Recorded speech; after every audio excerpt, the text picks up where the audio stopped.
구약 성경 말씀. 시편 63편 6절 7절. 이사야네요. 이사야. 아니요?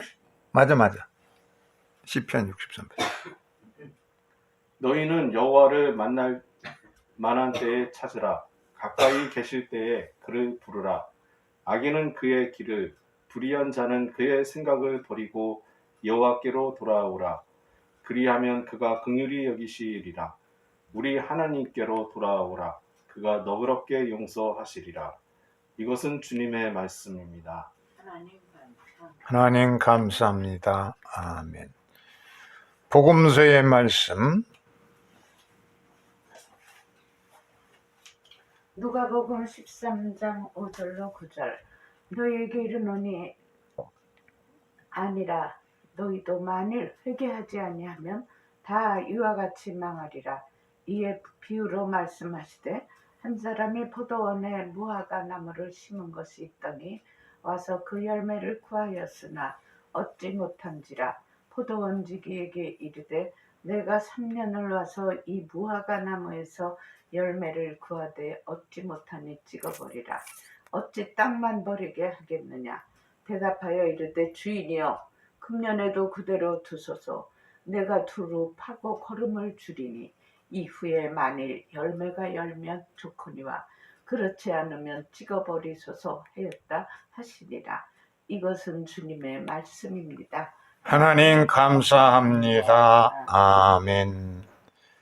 너희도 회개하지 않으면, 이런 제목을 가지고 너희도 회개치 않으면 망하리라 하는 그런 말씀을 드리려 합니다.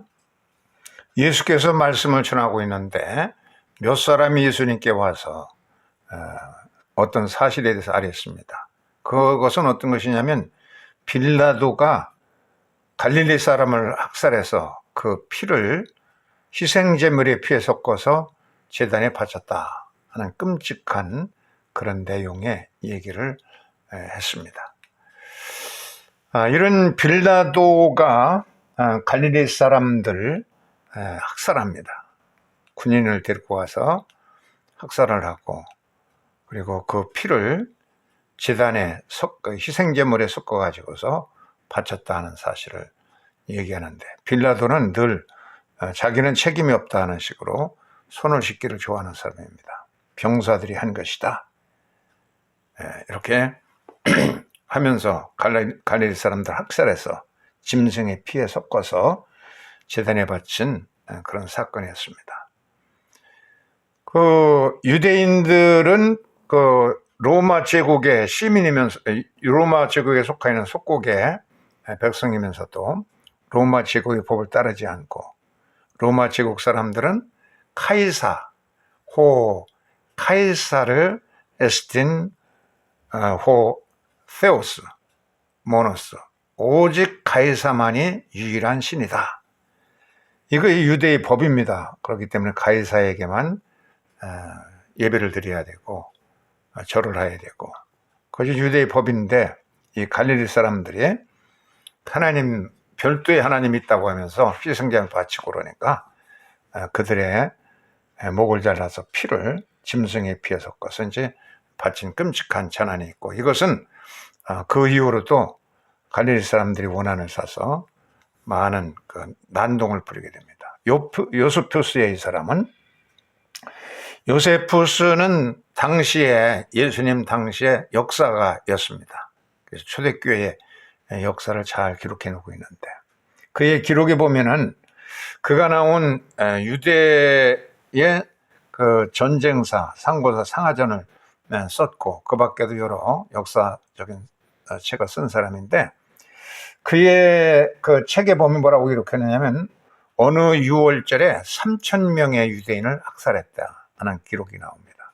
그리고 다른 기록에 보면은 다른 6월절에는 2만 명이나 되는 유대인들이 학살당했다 하고 기록하고 있고, 빌라도가 집권 초기에 강력하게 유대 법을 이해 못하기 때문에 군인들을 민간인 복장으로 위장하고 단검을 가지고 있다가 이렇게 유대인들을 학살한 사건을 이제 언급하고 있습니다.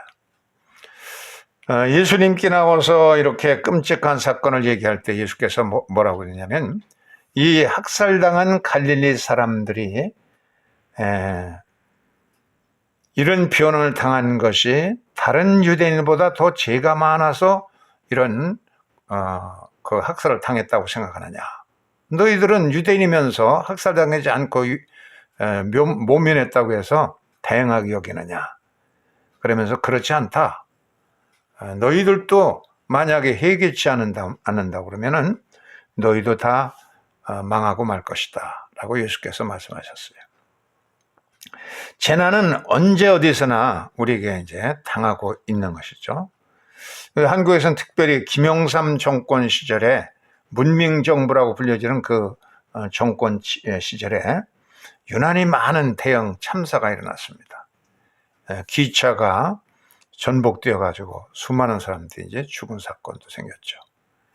그리고 조금 있다가는 또 항공기가, 아시아나 항공기가 추락해 가지고서 많은 희생자가 생겼고, 이번엔 또 바다에서 페리오가 서해에서 침몰해 가지고서 300명이 죽는 사건도 생기고, 그리고 성수대교가 부러져서 출교하던 학교에 등교하던 아이들이 버스에 단체로 그냥 한강으로 떨어졌던 그런 참사도 있죠.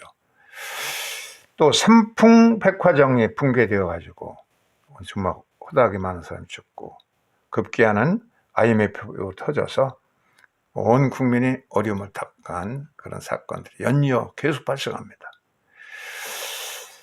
이런 참사가 생길 때마다 한국에서는 특별히 이런 것을 면밀하게 조사해 가지고 책임을 추궁하고 그런 일을 하지 않고 그냥 적당하게 덮어버리는 그런 일들이 비일비재합니다. 이런 것을 철저하게 진상조사를 하고, 마치 그 이후로도 세월호와 같은 사건도 생기고 그랬는데, 그런 사건이 있을 때마다 이렇게 현미경으로 샅샅이 모든 것을 분석하듯이 아주 정말로 진상을 철저하게 분석하고, 그리고 책임을 묻고, 그리고 그렇게 해야 재발이 방지되고, 이거 정말 철저하게 해야 되겠구나 하는 생각을 갖게 되죠.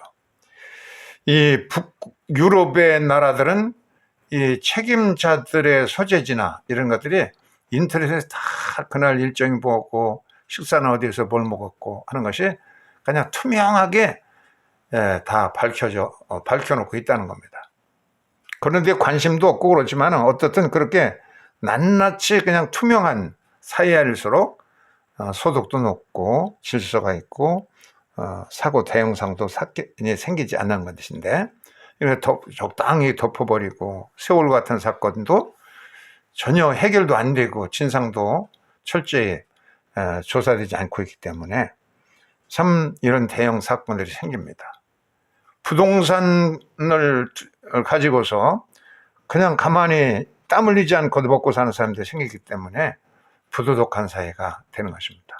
이렇게 철저하게 진상을 조사하고, 그리고 샅샅이 투명한 사회가 되어야, 그래야 참 매사에 더 조심하고 책임성 있게 사회적인 책임을 감당하면서 살아갈 수 있는 건강한 사회가 된다는 것인데, 우리가 이렇게 모든 매사에 부릅뜬 눈을 가지고 철저하게 조사해야 투명한 사회가 되고 건강한 사회, 책임지는 사회가 될 수가 있는 것인데, 그러지 못하기 때문에 이런 대형 사건들이 생기고 적당하게 덮어버리고 그런 풍조가 아직도 있는 것입니다. 재난당한 희생자들의 그 아픔, 이것을 나의 아픔으로 참 같이 동질성을 가지고 책임의식을 갖는 것, 이것이 건전한 깨어있는 시민, 행동하는 양심이 될 수가 있는 것입니다. 그런데 사람들은 유약하고 비겁하게 책임지지 않으려고 합니다. 나만 괜찮으면, 나만 살아남았으면 괜찮다는 생각을 가지고 있습니다. 다윗처럼 어린 소년이었지만 담대하게 하나님 백성으로서 우뚝 설 수 있는 것, 이런 것이 책임 있는 자신, 마카미가 비록 한 사람, 한 형제들이 이렇게 뭉쳤지만 나라를 구한 것처럼 예수께서 실로암의 탑이 붕괴된 사건을 예를 들면서 이어서 사회적인 책임의식에 대해서 설명하십니다. 이렇게 실로암 망대 사업을 빌라도가 와서 총독이 이제 거행합니다. 이것은 그 로마 정권에서는 어디든지 수로 공사를 합니다. 그래서 도시에 머리서부터 물이 공급해가지고 다 집에서도 물을 마실 수 있도록 하는 그 상수도 공사 이런 것을 하는데, 유대 나라는 그 밖에 성 밖에 있는 기온섬에서 바위 밑을 뚫어가지고서 터널 공사를 통해서 실로암 연못까지 물을 성 안에 끌어들이는 것까지는 했는데, 이게 고지대 사람들이 이제 물찌개를 가지고서 날라다 먹어야 되기 때문에 어려움이 있으니까 저수구를 높이 탑을 화면에서 보이는 것처럼 쌓아가지고서 거기서 이제 공급하면은, 파이프를 통해서 공급하면은 수로 공사를 잘해서 편리하게 하기 때문에 이런 공사를 로마 제국 안에서는 이런 상수도 공사를 늘 합니다. 이런 공사를 하는 과정에서 이 공사 대금을 위해서 그 성전에는 늘 돈이 있다는 사실 알고 그 성전 금고를 찬탈해 가지고 그것을 가지고 공사를 하고 임금을 주고서 그 임금을 다시 성전에 세금으로 바치도록 그렇게 했습니다. 그런 게 노동자들하고 그냥 속는 거 아니겠어요? 받은 척 하다가 다시 또 성전에 바쳐야 되니까. 그럼 빌라도는 성전 돈은 이제 또 갚는 것이 되는 것이기 때문에 이런 아주 고약한 그 구조를 만들었는데, 그렇기 때문에 이 노동자들은 불실 공사를 하게 되어 있고, 그래서 이것은 결국은 보세요. 이렇게 붕괴되어 가지고 많은 18명이 많은 사람들이 죽는 참사가 일어나게 된 것이죠. 그러면서 이 대형 사건들의 원인을 보면 전부 그런 것입니다. 정당한 책임들이 없고 좀 불실 공사를 하고, 그렇기 때문에 불실 운행을 하고 그래서 생기는 것들입니다. 실로암 사건도 그런 겁니다. 이 본문에 보면은 누가복음 13장 2절에 죄라는 말이 나오는데, 유대인들이 갈릴리의 유대인들이 학살당한 것이 죄가 더 많아서 학살됐다고 생각하느냐? 너희들은 못 면했다고 해서 죄가 없는 걸로 생각하느냐? 그렇지 않다. 너희도 회개치 않으면 이런 망하고 말 것이다 할 때, 그때 죄는 하마르티아라는 하마르톨로스라는 동사 죄라는 말을 썼는데, 이 단어는 그 목표에서부터 빗나간다는 뜻입니다. 책임과 의무를 가지고 당당하게 살아야 될 인간들이 그렇게 하지 못해서 그냥 잘못 살아가지고서 생기는 그런 것은 이제 그 죄라고, 하마르톨로스 혹은 톨로이라고 말합니다. 그런데 4절에 나오는 실로암 망대에서 압사당한 사람들, 이 사람들이 죄가 더 많아가지고 죽은 줄 아느냐? 너희도 회개치 않으면 망한다. 그렇게 말할 때 여기서 죄는 오펠레테스라는 단어를 썼습니다. 이것은 죄라는 뜻도 되지만은 빚진 자, 책임을 져야 될 자, 빚을 갚아야 될 자, 그런 뜻입니다. 책임과 의무를 다 하지 못한 자들이기 때문에 빚을 갚아야 될 자들, 빚진 자, 채무자라는 뜻을 가지고 있는 겁니다. 그래서 사회적인 참사는 이것을 수수방관하고 나만 괜찮으면 됐지, 나만 괜찮으면 돼 하는 이 수수방관한 사회적인 공동체의식이 없는 사람들, 책임의식이 없는 사람들 때문에 생긴 사회적인 공동책임이라는 얘기예요. 여기에 대해서 예수께서는 그러면 어떻게 하면 우리가 책임의식을 가지고 살 수 있을까 하는 것을 설명해 주기 위해서 포도원지기의 비유를 설명해 주셨어요. 어떤 그 부자가 포도원을 가지고 있는데, 이 아주 포도원이 질 좋은 포도 열매들이 이렇게 잘 맺히는 포도원에다가 무화과나무를 한 그루 심었습니다. 그래서 3년이 되니까 이제 큰 나무가 됐죠. 그래서 열매를 맺어야 되는데 잎만 무성하고 열매가 없습니다. 그래서 이 주인으로서는 이거 쓸모없는 나무를 찍어버려야 되겠다. 비옥한 땅에 차라리 포도 한 그루를 더 심는 게 낫겠다 하고 찍어버리려고 도끼를 가지고 왔습니다. 그랬더니 이거 뭐 쓸모없는 무화과 나무 찍어버려야겠다고 이제 도끼를 가지고 왔는데 포도원 지기가 그냥 무수하면서 아유 제발 그러지 마세요. 내가 1년만 참아주시면은 나무 주위에 이렇게 땅을 파가지고서 또 거름도 주고 비옥한 똥오줌도 갖다 주고 그래서 잘 가꿔 보겠습니다. 그런 1년이 지나서도 열매를 맺지 못하면 그때 피세요. 그렇지만은 이렇게 잘 파주고 거름 주면은 보세요. 탐스러운 포도나무가 이 무화과 나무가 열매 맺힐 것 아니겠습니까? 그럼 이게 얼마나 아까운 나무를 도끼로 찍어버리면 어떻게 하겠어요? 그럼 내가 정성껏 돌볼 테니까 1년만 참아달라 그렇게 말합니다. 1년 동안 유예받은 목숨이 된 것이 포도나무는 무화과 나무는 네. 이렇게 책임을 가지고 의식가지고 땅을 더 파고 그리고 거름도 주고 그렇게 하는 것도 하고 도끼로 찍어버리고 그런 거 가지고 얼마나 순식간에 심판이 이게 무서운 것입니까? 주인에게 설득했어요. 주인이 1년 동안의 시간을 유예를 해준 것입니다. 우리는 마치 유예에 받은 그런 이 과원지기와 이 무화과 나무와 같은 것입니다. 좀 더 책임적으로 이 사회적인 책임을 감당하면 살아야 되는데 그걸 못하기 때문에 재난이 생기고 어려움들을 겪고 있는 것인데 이 책임을 잘 감당하도록 하라는 주님의 말씀인 것입니다. 그래서 이렇게 열매를 맺으면 이 주인이 얼마나 기뻐하겠어요. 우리도 열매 맺는 책임적으로 살아가는 인간이 될 때 아버지 하나님께서 기뻐하신다는 겁니다. 지금 우리는 이제 사순절기 셋째 주간을 맞이했는데 나는 이제 대선 기간이 있어서 한 20일 먼저 하루 한 끼를 먹기 시작해서 이제 오늘쯤 되면 한 40일 될 것 같아요. 이 기간에 해당되는 절기가 유대인들로는 불임절 절기를 보냅니다. 불임절 절기는 에스더의 금식으로 시작해가지고 이게 에스더죠. 왕비가 된 여자예요. 유대인으로서.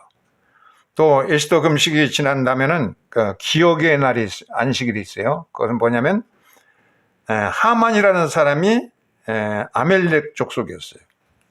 그래서 아멜렉 족속이 살아남아 가지고선 계속 유대인을 괴롭히는 겁니다. 이것은 아하수에르 왕이고 그리고 이 사람 모르드게였고 하만을 보세요. 이 하만의 눈동자가 그냥 개파하게 생겼잖아요. 사기꾼 같이 생겼는데 모르드게를 죽이려고 높은 창대를 만들어 놓고 그 모르드게를 신뢰해서 모든 유대인들을 한 날 한시에 죽이려고 점괘를 던졌어요. 그래서 그날이 이제 불임절이 나온 겁니다.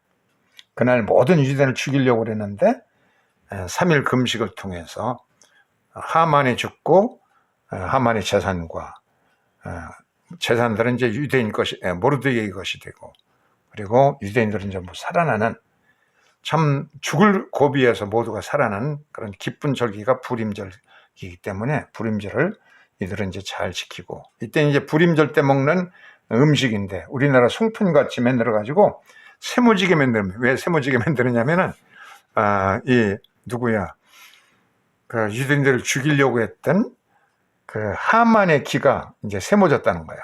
그러니까 기 모양 하만의 기처럼 만들어 가지고 우리나라 송편 먹듯이 이 불임절엔 그걸 이제 먹는 특징이 있습니다.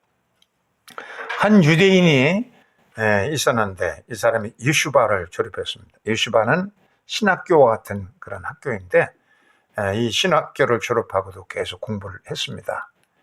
그러다가 이제 나도 이제 가정을 이뤄야지 해서 여자를 맞이해가지고 결혼했습니다. 돈이 없는 사람이 있는데 여자가 가져온 폐물들, 값비싼 폐물을 팔아가지고 사업을 시작해가지고 아주 이 주가가 올라가고 사업이 승승장구 잘 됩니다. 돈이 많으니까 사람들이 투자하고 저 사람 돈 많은 사람이야. 그래가지고 결혼하더니 아주 참 달라졌어.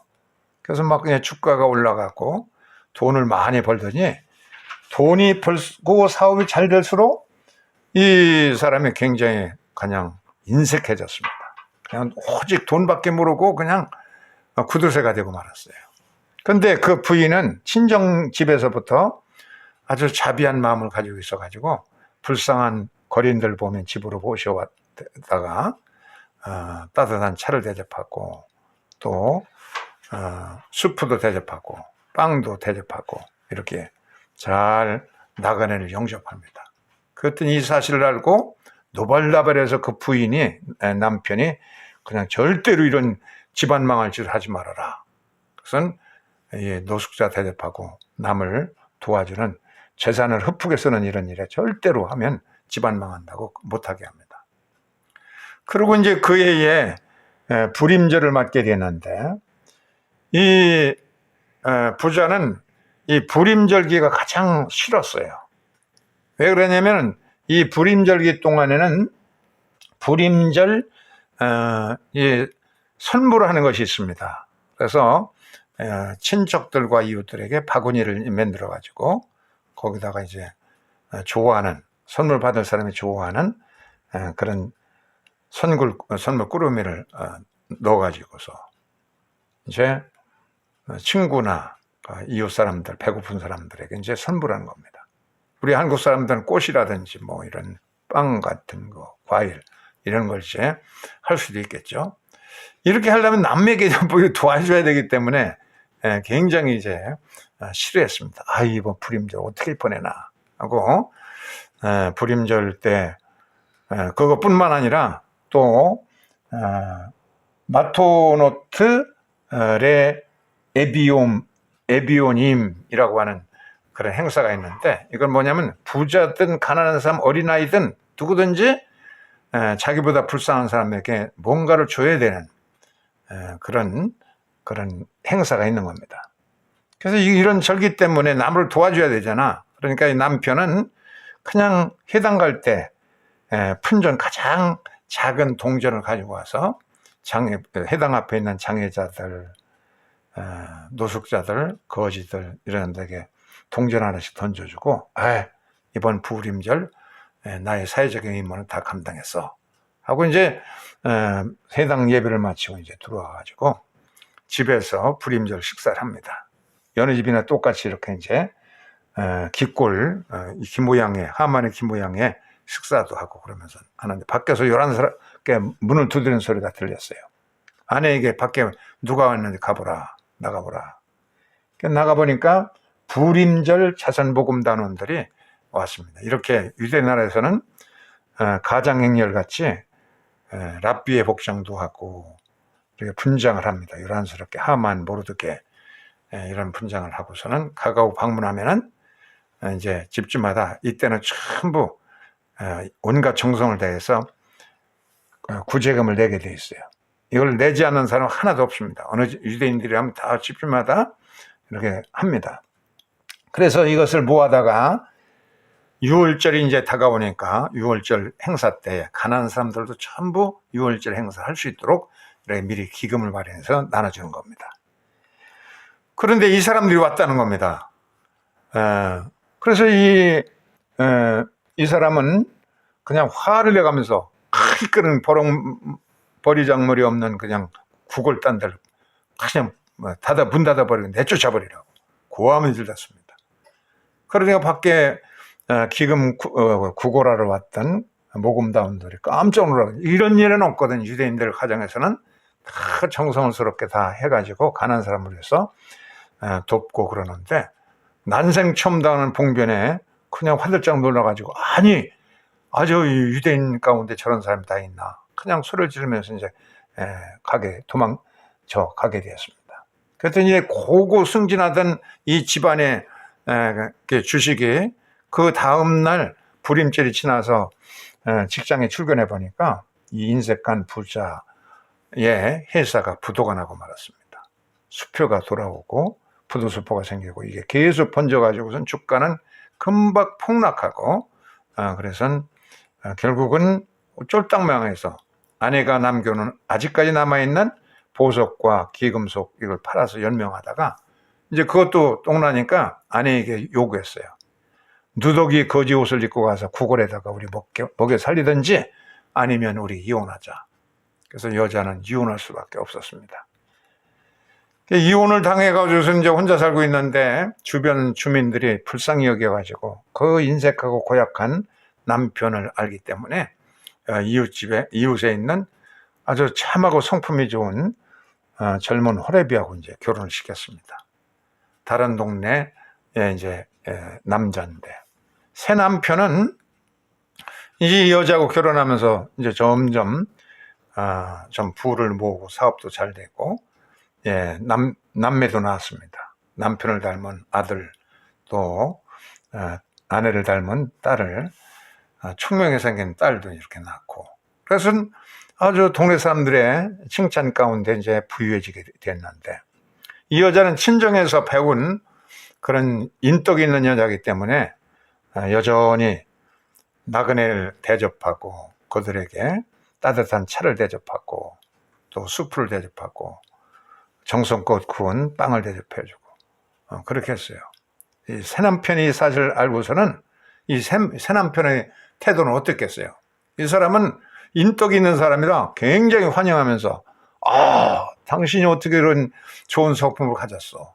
이것은 구약 성경에 사라가 가졌던 품성인데 그는 나그네를 정성껏 대접하고 송아지 잡아서 대접하다가 천사를 대접하게 되었어. 그러니까 이렇게 사라의 심정을 가지고 잘하도록 하시고 격려해 주었어요. 점점 더 이 인덕이 소문나게 되는데 그 이제 불임절이 다가왔습니다. 한참 불임절 식사를 하고 하만이 기처럼 생긴 세모난 그런 음식도 먹고 그러면서 있는데 독고 소리가 났어요. 그래서 아내를 보냈더니 나가보니까 너무 불쌍한 거지가 문을 두드리고 있었어요. 그래서 데리고 이제 남편 허락도 안 받고 이제 데리고 들어와가지고 그러니까 남편은 자리를 만들어주고 그래서 따뜻한 차와 수프를 대접하고 정성껏 구운 빵도 대접하고 그러면서 이 나그네를 영접해 주니까 이 나그네가 그냥 정신없이 그것을 먹더니 눈물을 쭉 흘리면서 이제 고맙다고 인사를 몇 번씩 하고 이제 가는 거예요. 이 나그네 거지가 간 다음에 남편이 얘기했습니다. 지금 방금 나간 그 거지를 보니까 10년 전에 내 모습이 저랬어. 내가 너무 먹을 것이 없고 배가 고파가지고 이웃 동네에 부잣집에 가서 먹을 것을 구걸하려고 갔는데 마침 불임절 자선 기금단이 그냥 안에서 고함 소리가 나면서 쫓겨나오면서 불평하는 소리를 들었어. 유대집 가정에 저런 집은 없는데 혀를 차는 모습을 봤어. 나는 10년 전에 내 모습이 그렇게 불쌍한 거지였다고. 그렇게 이제 하나님은 마치 우리 인생의 수레바퀴를 이렇게 돌리는 분과 같소. 아마 저 거지도 한때는 큰 부자였을지 모르고 우리가 지금은 내가 10년 전에는 그렇게 부자였지만 이제 결혼하고 당신을 맞이해서 부유해지고 저런 거지도 영접해주고 그럴 수 있으니 얼마나 우리는 부유해지고 축복을 받았어. 하나님은 우리 인생의 수레바퀴를 이렇게 돌린다고. 거대한 수레바퀴를 하나님 돌리고 있다는 거야. 높이 있던 사람도 교만하면 가차없이 그냥 내동댕이 치고 또 우리도 지금은 넉넉하게 잘 살고 부유하지만 저런 불쌍한 이웃에 대한 사회적인 책임을 감당하지 못한다면 하나님은 금방 우리를 내동댕이 칠 것이요. 그러니 겸손히 약한 자를 돕고 책임을 잘 감당하도록 합시다 하고 신신당부했어요. 그때 아내가 눈물을 닦으면서 얘기했어요. 그 거지는 불임절 모금단들에게 냉혹하게 굴었던 구두쇠가 분명하답니다. 그러니까 남편이 아니 어떻게 당신이 그런 걸 알아요? 그 자리에 내가 그때 10년 전 그 불임절 이렇게 가혹하게 자선단 모금단들을 내몰 때 그때 내가 그 자리에 있었던 여자요. 그 거지를 유심 보니까 바로 저의 전남편이었어요 하고 말한 것이었어요. 그렇게 모금단들을 갖다가 냉혹하게 대했던 그 사람이 순식간에 하나님의 그 수레바퀴를 그냥 돌려버리니까 버림받게 되더라는 겁니다. 우리가 이 사회에서 축복받으면서 살 수 있는 유일한 비결은 그 축복을 오래오래 유지하는 것은 이 사회에 어려운 사람들, 소외된 사람들, 가혹한 시련당한 사람들을 돕는 것, 이 사회적인 책임을 감당할 때만이 우리가 부와 축복을 오래 향유할 수 있는 것이고, 바로 우리에게 이런 재물을 맡기신 분은 위에 계신 하나님이 모든 걸 우리에게 주셨기 때문에 우리에게 이 재물을 맡기신 것은 그런 책임을 잘 감당하라고 주신 것이고, 이것을 감당하지 못할 때는 가차없이 당신의 남편을 버린 것처럼 버림받게 될 것이요 하면서 이 사회적인 책임을 감당하는 것, 이것이 인간이 가져야 될 바른 의무요 책임의식이라고 이제 강조하였다는 얘기입니다. 이제 우리는 사순절 중반을 맞는데 유대인들은 불임절을 맞으면서 불임절날 기쁜 자기들이 살아나니까 그 큰 부를 하나님 맡기신 것은 이 세상에 아픔을 당하는 티쿤이라고 그래요. 티쿤. 티쿤이라는 것은 고친다는 뜻, 개혁한다는 것이에요. 개신교가 프로테스탄트, 개혁이라는 것을 쓰는데 우리의 피부를, 가죽을 바꾸는 것이 혁신이고 그런 거 아니에요?